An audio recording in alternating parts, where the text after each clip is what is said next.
Hey, what's up, everybody? Welcome back to the Championship Leadership Podcast. And I'm excited today. We got KEVIN Burciaga out of California, Modesto, California, here with us today. Thank you so much for being with us here today, KEVIN. Appreciate it, man. Thank you. Good to be here. Yeah. So first question I'd like to kind of kick off the conversation with is the name of the podcast is Championship Leadership. So, what comes to mind for you when you hear championship leadership? What does that mean to you when you hear that? It sounds like people who have had their own struggle, leading people who have a similar struggle, but showing them how to overcome that struggle in less time, with less effort and less frustration. That's what it sounds like to me. I like that. Yeah. It's always fun to hear the answers from the different guests that we've had. We've had probably 150 episodes now, and I always get a different answer, but I like that. So yeah, it's helping people get through a familiar struggle that you've had some experience with yourself. So, well, why don't you talk to us about the struggles that you've had and some of the experiences that you've had that have led you on the path that you're on today for the listeners that aren't familiar with you? Sure. In my early 20s, when I was in college, kind of confused, didn't know where I was going, I became really into health and fitness and nutrition, which wasn't a bad thing. Yeah, per se, but it turned into this unhealthy obsession, this fixation, and it started to modify my behavior. So instead of getting healthier, I actually became less healthy, and it damaged my health. Yeah. So it had this perverse effect, and then that led to multiple eating disorders and disordered eating, like orthorexia, which is like a really regimented form of eating. And then I would chew and spit out my food. And then I started binging, then binging purging, then binging fasting. I couldn't get it right. Yeah. For all of these years. And this lasted, wasn't just 1 or 2 years, wasn't just college. It affected me throughout my 20s, even into my early 30s. So it was like this 10-year storm, this 10-year battle. And now I'm helping other people who have a similar problem overcome it in as little as 12 weeks instead of an entire decade. Wow.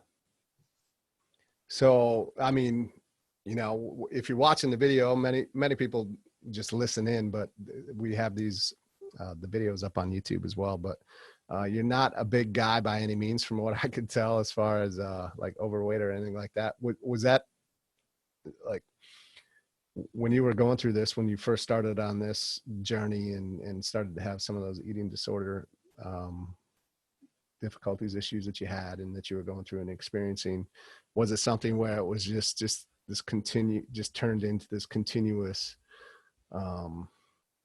strive to like just become leaner and leaner or fitter and fitter, or like, was there an overweight problem in the beginning? Like, what did that look like? How did that really come about?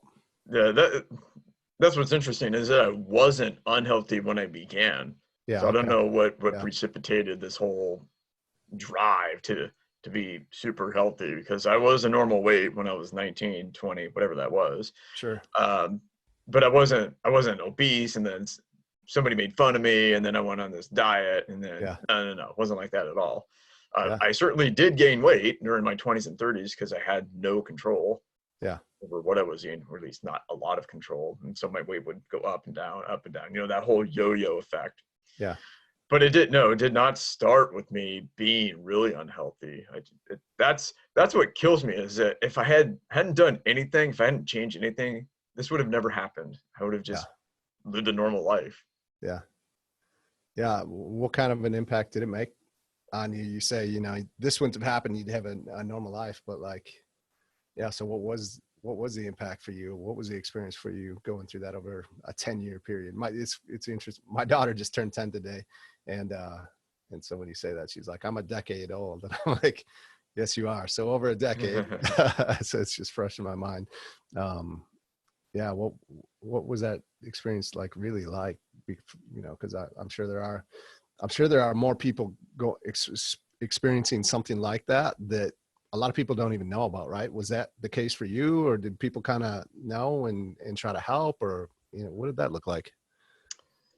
Well, I'll start with the first part. What were the effects on my life? at first it was weight loss, and I always felt weak. I was anemic. At 1 o'clock every day, I would just hit the wall. I would just get really tired. And it's obvious now why that was happening. Yeah. Um, no testosterone, no sex drive, just always tired. Always thinking about that next meal. Like I was being underfed. Like I was Mm-hmm. in some sort of concentration camp, and it's like, man, when's my next meal? Yeah. And so that I always had like brain fog, and I couldn't focus, and I was socially isolated, and so it impacted my social life, affected me physically, my mental focus, and then obviously the long-term physical effects of binging and purging and compensating and fasting. That was a huge demand on my body for all those years. So I'm surprised that I came out of this without any permanent effects. Yeah. Yeah. And and so what was that like, as you go through that? Was it obvious to people along the way over the years, or did it become obvious? Were there people there to help you through that? How did you, I guess, through the other side of that eventually, Yeah. to do what you're doing now, which is helping others that are experiencing the same things that you did yourself? I never sought help. I never went to formal rehab. I talked with the psychologist a few times in my early 20s, but that was it. Mm-hmm. I never went through the traditional rehab process, and never sought formal therapy, because I always wanted to solve it myself, and I'm not sure that was the best thing for me to do. Mm-hmm. On the other hand, I didn't want to tell anybody. So Yeah. your Right. question is, did they notice? I don't know. Okay. I don't know if they ever suspected that. They certainly didn't tell me. Okay. Yeah. I mean, there was definitely changes in my physique, so maybe they suspected something was up, or maybe they didn't. I don't know. Yeah. Yeah. But they weren't coming to you and being like, "Hey, what's going on?" And so you literally figured this out on your own. So what was it like to get on the other side of this? Like, I imagine it could feel pretty good. Like, when do you really realize that you had a handle on it and that you were back to being healthy and through this thing? Hard to say. There wasn't one point Yeah. where I got to the top of the mountain and you know Right. Right. declared victory. There was no rocky moment Yeah. where I wish I could say, "Yay!" I finally beat it. I think it was just kind of a gradual victory. Realizing that I had been behaving normally for several months, and then a year, and then thinking, okay, this is different. This is under control. But it wasn't like one day I recovered and confetti came down from the Yeah. sky and there was this Yeah. big parade. But that's what I always thought it was going to be, and it Sure. wasn't. Yeah. Life moved on. Yeah. So throughout that, when did you become a physical therapist? Was this throughout this journey? Yeah, this is all throughout my 20s. So I went to Okay. college, had, like a lot of young adults, had no idea what I was doing or where I was going, which I think contributed to the whole disorder. Yeah. Just the confusion and the social isolation, and then I taught English, and then became a personal trainer, and then had difficulty making a living as a personal trainer, as many personal trainers do. Yeah. And then I segued to physical therapy, and went to physical therapy and for 2.5 years in my 20s, and then got my license about 6 months before my 30th birthday. Okay. And but it was during this time that I Yeah. Yeah. had these Okay. problems. So what was it for you that was like, man, I want to go and help other people with this.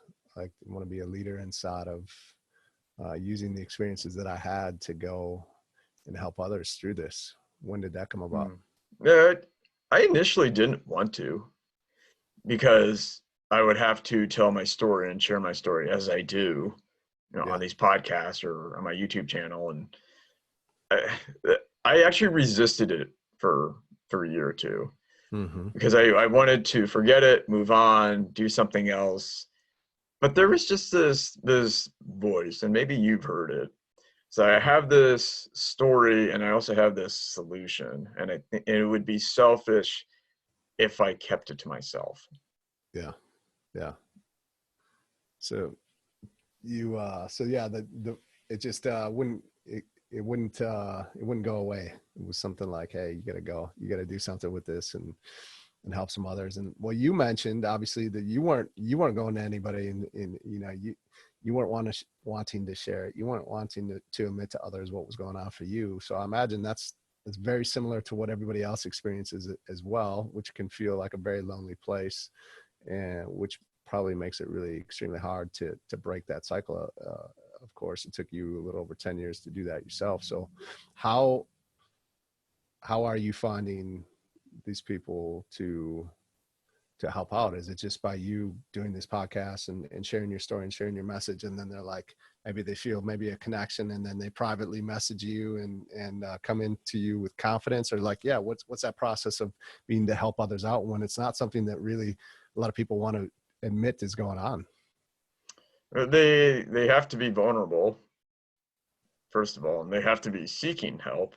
Yeah. That's part of the reason I created the YouTube channel, so that people who are searching for these kind of solutions to these problems, and private, of course, Yeah. can contact me. Yeah. So they're coming to me. I have to find ways to attract them, because I can't go to them. I can't pull somebody off the street and say, "Hey, I think I can help you." Yeah. It's not like I'm a business consultant and I can go on LinkedIn and hit up a bunch of people. Yeah, That would totally. that Right. would that would make my marketing a lot easier if I could get a list of people and just cold call them. But Yeah. I have to find ways to attract people. So it's either, doing a podcast like this, doing a YouTube channel. I do run ads on Facebook. Some way for somebody to raise his or her hand and say, I need help. Yeah. Yeah. Were there any championship leaders, coaches, mentors that did come along? I know you said that you really kind of did get through this yourself, but so maybe there isn't. And if that's the case, who are some championship leaders, coaches, or mentors, or people that have really impacted you in some way along your life? And what is it that about them that really stands out? Like, what are some of those characteristics that you've taken from maybe some of these people that have helped you along your way, and maybe even helped to mold you into the leader that you are today? Either personally or just like influencers. Yeah, personally. Yeah, it could be directly or indirectly. Yeah. I don't know if anybody directly, Yeah. but in terms of influencers, I can identify two. I would Sure. say Ty Lopez. Yep. I mean, he's genius marketer. Mm-hmm. Now, some of the stuff I don't particularly like, but I do like how he uses media to spread ideas. Yeah. And I remember when I was graduating from PT school and I was studying for the exam, that's about the time I found him. So it's like 5 years ago now. And I thought that was the first time it occurred to me that I could spread knowledge and ideas using media like Sure. this. And before that, I had never considered that. Yeah. Yeah. That's something I could do. And so he has a similar personality and presenting style. So that would be one. The other one who I really like is Jocko Jocko Willink. Willing. Oh yeah. Um, Love him. you've probably heard of him Yeah. if you're in the podcasting I world. have. Yeah. Yeah. Especially Uh, on the leadership side. Yeah. yes, totally. And he has a new book on leadership, which I have not read, but it's definitely on the list. And I've seen him speak live. I like his no BS attitude. He's a straight shooter. Yeah, He he goes is. it like it is. Yeah. And I like that tone. Yeah. Yeah. Yeah. Absolutely. Um, so what's the vision for you? What's the impact that you're looking to make over the short term here, maybe 3-5 years from now? Like what do you really want to do? What's the direction you're headed? I think championship leaders that have incredible vision and also the courage to be able to take action on that vision. So yeah, what do you see for yourself? My 1 year goal is to impact 1,000 people. I think that's doable. for next year. Find Yeah, a absolutely. 1,000 people with this kind of problem and share my knowledge and my system with them. And then in the next 5 years, 10 years, have my own podcast, have a book, be on every medium possible, Yeah. have 10 or 20,000 subscribers on YouTube who watch me Yeah. every week when I launch a video, speaking from the stage, every possible means of attracting those people. So 1,000 in the next year, maybe 20,000 in the next 5 or 10 years. Why Yeah. not? Okay. Yeah. And when you say impact, like directly personally, or just really just from any form of impact, as far as just hearing your message, watching your content, I mean, like directly. Like, directly. Okay. yeah, they enter my programs and Yeah. they Okay. get the help that they need and get the results that they're looking I love for. it. Yeah, Yeah. that's great. What's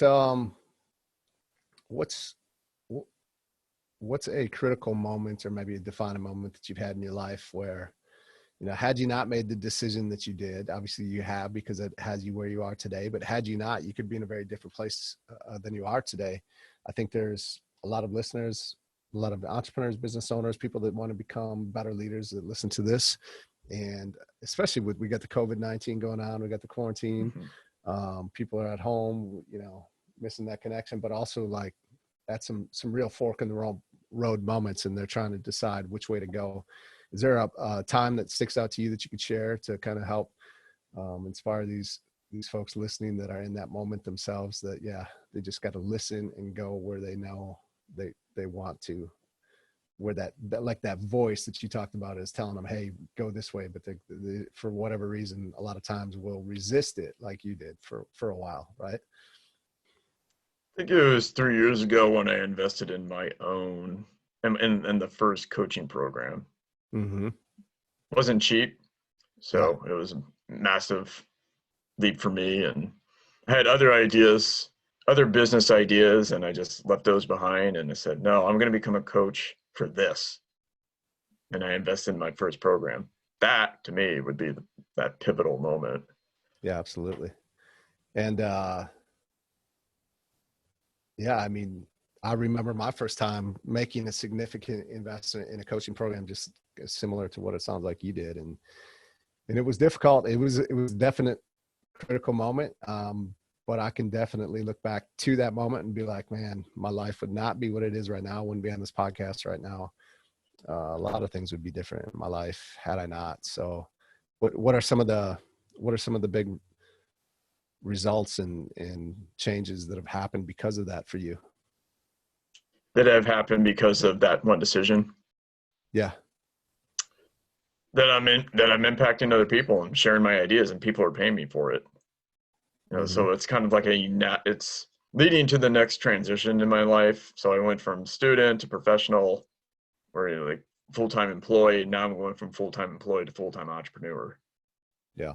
So Yeah. that's where things are heading. But I had to plant that seed several years ago. Yeah. I had to develop myself and learn some business skills, learn how to sell, learn how to market. It was a long process. It's not like I said, "Oh, I'm going to become this coach," and next day I Right. had people coming to me with credit cards. Yeah. Yeah. Yeah. Absolutely. If only it were that easy. But Yeah. yeah, Yeah. It's it is a process for sure. As we wrap up here, what would be one or two things that, like, if you were able to give to the listeners here today and they implemented them today, would help them move forward in their life? I always tell my clients find an easy habit find a habit that's easy to break and break it today. Yeah. So don't try to break the hardest one. Start with something easy, low hanging Yeah. fruit, Yeah. Yeah. I love that. and just start making a 1% improvement in your life. Yeah. Yeah. Um, I know you have for those, we have this in the intro as well, but what are the best ways that we can help those that might be listening that are experiencing, some difficulties inside of their eating habits and inside of their health, and they're looking for that help? and they want to reach out, like what would be the best way they could contact you and reach out to you?